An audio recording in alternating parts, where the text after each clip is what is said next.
Kesalahan yang dibuat saat memberi makan bayi dari pengumpan. Ketika seorang ibu menyusui bayinya, ia tidak perlu terlalu khawatir bayinya terkena infeksi saat menyusui. Akan tetapi, karena pemberian makan di tempat makan memerlukan penggunaan bahan eksternal seperti botol susu, perhatian ekstra harus diberikan untuk membuatnya cocok dan aman untuk bayi. Saat memberi makan bayi Anda dengan pengumpan, penting untuk memperhatikan detail kecilnya. Video ini menyoroti beberapa kesalahan umum pemberian susu formula yang harus dihindari orang tua sejak awal. 1. Waktu makan. Untuk memberi makan dari pengumpan, sangat penting untuk mempertimbangkan seberapa sering bayi harus diberi makan. Kesalahan paling umum yang dilakukan saat memberi makan bayi dengan feeder adalah overfeeding atau underfeeding. Menurut dokter, Anda harus menjaga jadwal menyusui yang fleksibel untuk bayi Anda. Artinya, beri makan bayi setiap kali bayi lapar. Bayi dan selera makan mereka berbeda dengan orang dewasa, jadi penting untuk memastikan kebutuhan mereka terpenuhi. Jadwal menyusui akan diselesaikan dalam beberapa bulan dan Anda akan mengetahui waktu menyusui bayi. Meskipun kebutuhan individu atau nafsu makan bayi Anda mungkin berbeda, Anda harus mengikuti dosis yang dianjurkan untuk bayi dengan usia tertentu saat memberi susu formula kepada bayi Anda. Menurut ahli gizi dan dokter, jumlah susu kaleng yang diberikan kepada anak sesuai usianya adalah sebagai berikut: beri makan bayi hingga usia 1 bulan, 90 hingga 110 ml susu, 7 kali dalam 24 jam. Beri makan 110 hingga 130 ml susu 6 kali dalam 24 jam untuk bayi berusia 1 hingga 2 bulan. Beri 130 ml susu 6 kali dalam 24 jam untuk bayi berusia 2 hingga 3 bulan. Berikan 150 ml susu 6 kali dalam 24 jam untuk bayi usia 3-4 bulan. Berikan 180 ml susu 4 kali dalam 24 jam untuk bayi berusia 4 hingga 6 bulan. Berikan 180 hingga 200 ml susu 4 kali dalam 24 jam kepada anak berusia 6 hingga 9 bulan. Berikan 180 hingga 220 ml susu 3 kali dalam 24 jam kepada anak berusia 9 hingga 12 bulan. 2. Jangan menjaga botol tetap bersih. Kebersihan dan higienitas bayi sangat penting untuk mencegah bayi terinfeksi atau sakit. Sangat penting untuk mendisinfeksi semua tempat makan sebelum setiap menyusui. Perlu diingat bahwa sebelum menggunakan feeder untuk pertama kali, penting untuk mensterilkannya dengan sterilizer yang baik, atau jika tidak tersedia sterilizer, setidaknya gunakan air hangat untuk mencucinya. Jangan pernah menggunakan bahan kimia atau deterjen keras untuk membersihkan pengumpan. 3. Pengumpan posisi pemberian makan yang salah.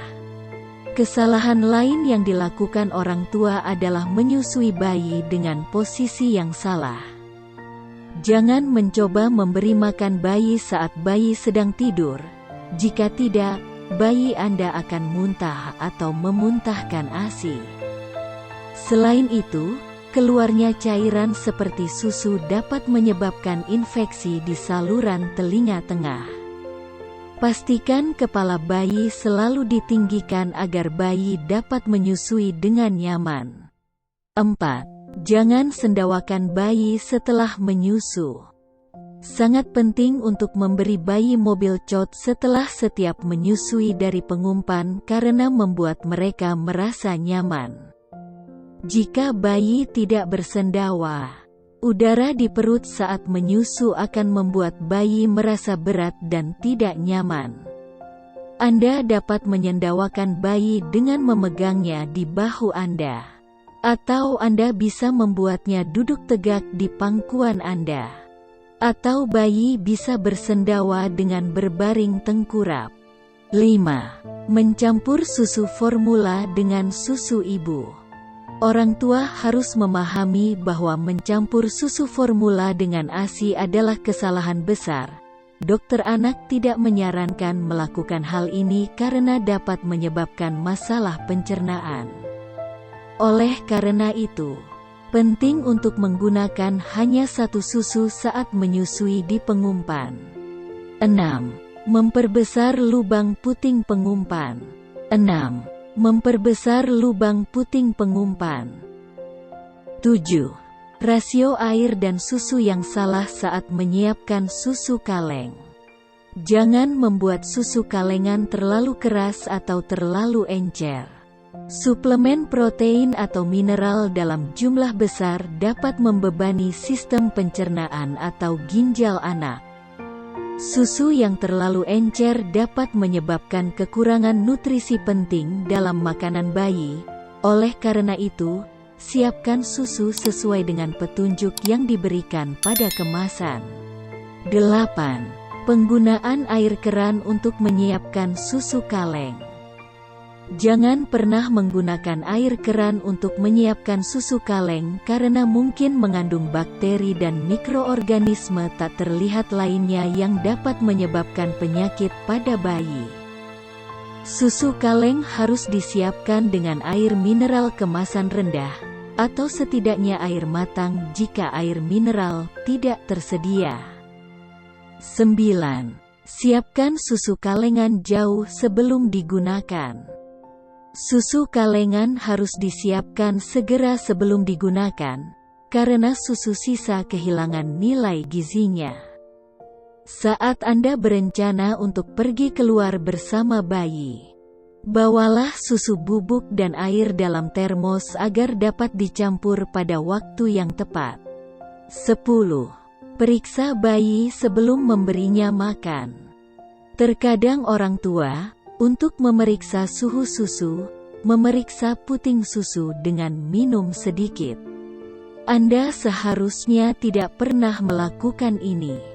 Orang dewasa memiliki bakteri dan organisme kecil lainnya yang tidak terlihat di mulut mereka yang tidak berbahaya bagi orang dewasa tetapi dapat berbahaya bagi anak-anak. Untuk memeriksa suhu susu, yang terbaik adalah memeras beberapa tetes susu di bagian dalam siku atau pergelangan tangan Anda. 11. Meninggalkan sisa susu di pengumpan untuk menyusui lagi. Seperti disebutkan sebelumnya, hanya susu kaleng yang baru disiapkan yang memiliki nutrisi yang cukup. Bakteri masuk ke dalam ASI selama menyusui, dan sisa susu dapat menampung lebih banyak bakteri. Susu seperti itu bisa berbahaya bagi tubuh bayi yang halus. Solusi terbaik adalah membiasakan membuang sisa susu segera setelah menyusu sehingga bayi Anda mendapatkan susu segar bebas bakteri di setiap menyusui. 12. Tertidur sambil minum susu bayi. Anak-anak sering tertidur saat minum susu. Jangan pernah menggunakan pengumpan untuk menenangkan bayi yang menangis karena bayi tidak boleh tidur dengan sisa susu di mulut bayi. Itu berbahaya bagi gigi masa depan bayi. Juga, dari sudut pandang psikologis, bukanlah kebiasaan yang baik bagi bayi untuk tidur dengan tempat makan. Kemudian menjadi sangat sulit untuk menghentikan kebiasaan ini. 13. Menggunakan pengumpan untuk membuat bayi tetap tenang. Banyak ibu meraih bayi mereka dengan memberi mereka makan setiap kali bayi menangis. Hal ini menyebabkan overfeeding dan di samping itu, menyusui bayi yang menangis dapat menyebabkan susu masuk ke tenggorokan bayi. Oleh karena itu, lebih baik mengambil tindakan lain untuk membungkam anak karena anak mungkin menangis bukan karena lapar tetapi karena berbagai alasan lainnya. Mungkin popok bayinya basah, bayinya gelisah atau butuh orang tua. Memberi makan dari pengumpan bisa jadi sulit dan mungkin memerlukan usaha Anda. Sedikit usaha dan kesabaran membuat seluruh proses jauh lebih baik. Jaga diri Anda dan anak-anak Anda dan jangan lupa untuk berlangganan dan berbagi saluran ini agar Anda bisa mendapatkan semua video informatif terkait kesehatan anak Anda tepat waktu.